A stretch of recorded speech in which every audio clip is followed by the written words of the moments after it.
Kenya. Kenyans. I know you can be serious, but haikuwa ifike hapo bwana.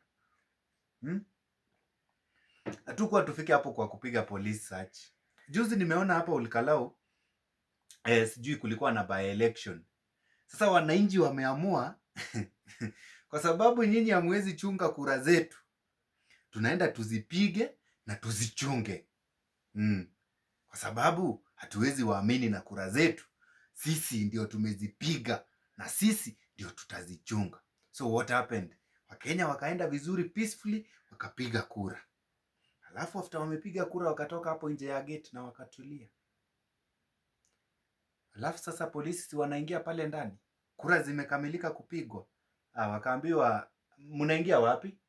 Hapo ndani nayo hamuingii. Mnaenda kufanya nini? Okay. Kwa sababu we are good citizens, tutawaruhusu muingie. Lakini kabla hamjaingia, tunaomba mabegi muyaweke hapa, tuangalie, tu confirm mnaweza kuwa mmebeba election materials, na hiyo unajua it's unacceptable. Kwa hivyo come mfanya aje, wekeni mabaga hapa.